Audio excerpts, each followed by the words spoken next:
Assalamualaikum warahmatullahi wabarakatuh. Kami dari kelompok 2 ingin mempresentasikan hasil dari riset dan kajian pasar potensial ekspor minyak sawit mentah atau disebut juga crude palm oil. Sebelumnya, perkenalkan nama saya Rafa Nindya Salsabila dan juga rekan saya Mutia Ramadan dan juga Nurul Aulia. Baik, di sini mengenai latar belakang. Indonesia merupakan produsen minyak kelapa sawit terbesar di dunia, dengan crude palm oil atau CPO sebagai komoditas unggulan penyumbang devisa ekspor sektor perkebunan. CPO memiliki peran strategis dalam perekonomian nasional karena menjadi bahan baku utama berbagai industri pangan dan non-pangan serta memiliki potensi nilai tambah melalui pengembangan produk turunan. Oleh karena itu, diperlukan kajian pasar untuk menganalisis potensi, tantangan, dan strategi ekspor CPO agar mampu bersaing secara berkelanjutan di pasar global. Selanjutnya, untuk metode riset, di sini kami menggunakan metode riset sekunder, yaitu penelitian yang memanfaatkan data dan informasi dari sumber resmi serta publikasi kredibel. Metode ini dipilih karena relevan untuk menganalisis potensi pasar ekspor CPO, termasuk tren impor, struktur pasar, dan dinamika perdagangan internasional. Data dianalisis secara deskriptif dan komparatif untuk mengkaji permintaan pasar, posisi Indonesia sebagai eksportir utama, serta peluang dan tantangan ekspor CPO ke negara tujuan. Sumber data diperoleh dari lembaga resmi, laporan perdagangan internasional, dan publikasi akademik. Selanjutnya, untuk tren impor.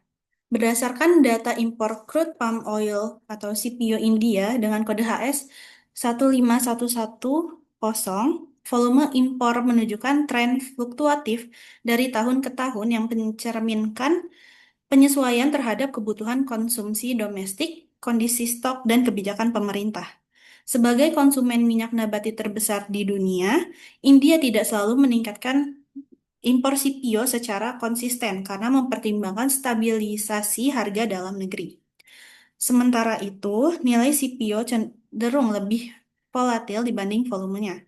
Pada beberapa periode, nilai impor meningkat meskipun volume relatif stabil atau menurun, yang mengindikasikan pengaruh kenaikan harga CPO global.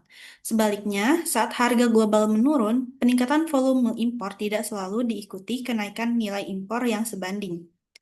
Perbedaan pergerakan nilai dan volume impor menunjukkan bahwa harga global memegang peranan dominan.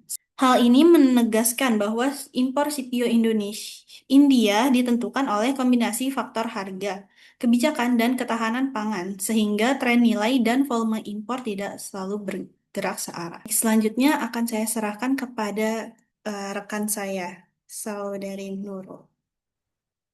Baik, terima kasih. Di sini saya akan melanjutkan materi mengenai karakteristik konsumen. Pasar CPO bersifat bisnis to bisnis, di mana konsumen utama adalah industri pengolahan minyak dan sektor food processing. Konsumen industri sangat mempertimbangkan faktor harga, kualitas, dan kontinuitas pasokan dalam memilih pemasok. Minyak sawit lebih diminati dibandingkan minyak nabati substitusi seperti soybean oil dan sunflower oil karena memiliki harga lebih kompetitif dan fleksibilitas penggunaan. Keunggulan Indonesia sebagai pemasok dengan kapasitas produksi besar dan pasokan stabil sesuai dengan kebutuhan konsumen industri di India. Nah, di pasar India, estimasi harga jual retail atau HJR minyak sawit olahan berada pada kisaran 90 sampai 125 rupiah per kilogram, tergantung segmen pasar. Variasi harga ini dipengaruhi oleh harga CPO global, nilai tukar rupiah terhadap USD, biaya masuk dan pajak domestik, biaya distribusi, serta margin retail. Selanjutnya, saya akan menjelaskan mengenai analisis pesaing. Di sini terlihat ada tabel indikator pesaing, dan 5 pesaing Indonesia untuk ekspor ke India. Nah, persaingan utama Indonesia di pasar India berasal dari Malaysia sebagai sesama eksportir crude palm oil. Persaingan terjadi terutama dalam aspek harga kualitas produk. Pasar minyak sawit di India bersifat sangat kompetitif dan tersegmentasi dengan pemain lokal seperti Fortune dan Freedom yang unggul pada harga murah dan distribusi luas untuk konsumen mass market. Namun dengan diferensiasi kualitas yang terbatas. Sementara itu, pemasok global dari Malaysia menempati segmen harga tinggi dan kualitas premium berkat reputasi, sertifikasi berkelanjutan, serta konsistensi pasokan meski terkendala biaya logistik dan tarif impor. Di sini Thailand berperan sebagai pemasok alternatif dengan posisi harga dan kualitas menengah, namun memiliki daya tarik merek yang relatif lebih lemah dibanding di pasar India.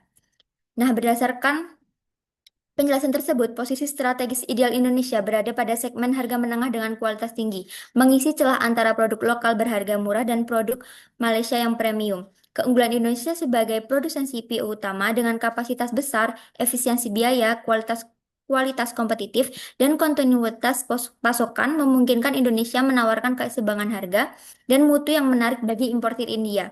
Posisi ini menunjukkan adanya market gap yang dapat dimanfaatkan Indonesia untuk membangun diferensiasi berkelanjutan dan menjadi pemasok strategis di pasar India. Selanjutnya, mengenai tarif bea masuk. Tarif bea masuk merupakan faktor penting yang memengaruhi daya saing CPO impor di pasar India. Pemerintah India menerapkan kebijakan tarif yang bersifat dinamis dan dapat berubah sesuai dengan kondisi ekonomi domestik.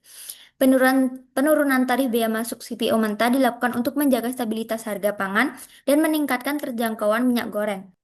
Selanjutnya, mengenai sertifikasi dan hambatan non-tarif. Selain tarif, hambatan non-tarif menjadi tantangan dalam ekspor CPO ke India, terutama terkait standar mutu dan regulasi keamanan pangan. Produk CPO yang diimpor harus memenuhi persyaratan teknis, sertifikasi, dan dokumen mutu yang ditetapkan oleh otoritas India. Ketidakpatuhan terhadap regulasi tersebut dapat menyebabkan penolakan produk atau keterlambatan distribusi. Oleh karena itu, kepatuhan terhadap standar dan pengendalian mutu menjadi faktor kunci keberhasilan ekspor CPO Indonesia ke pasar India. Selanjutnya akan disampaikan oleh rekan saya Mutia Ramadan. Baik, terima kasih. Di sini saya akan menyampaikan kesimpulan pelayanan. Berdasarkan hasil analisis pada bab 1 sampai bab 3, dapat disimpulkan bahwa pasar India layak secara ekonomi, strategi, dan operasional untuk ekspor minyak sawit mentah. Kenapa? Karena kelayakan ini didukung oleh tingginya tingkat konsumsi minyak nabati di India, keterbatasan produksi domestik, serta ketergantungan yang besar terhadap impor.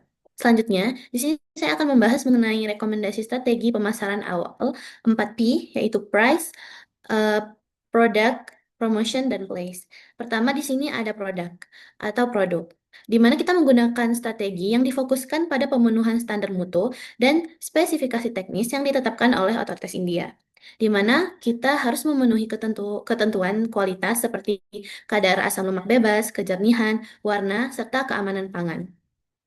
Penyedia dokumen juga harus memenuhi sertifikasi mutu dan sertifikasi keberlanjutan sehingga menjadi nilai tambah untuk Indonesia sendiri dalam meningkatkan kepercayaan importir. Selanjutnya ada price atau harga. Di sini kita memakai strategi yang direkomendasikan adalah strategi harga kompetitif dengan pendekatan penetrasi pasar secara moderat, di mana penetapan harga dilakukan dengan mempertimbangkan harga CPO global, biaya logistik, tarif bea masuk, dan struktur biaya rantai pasok.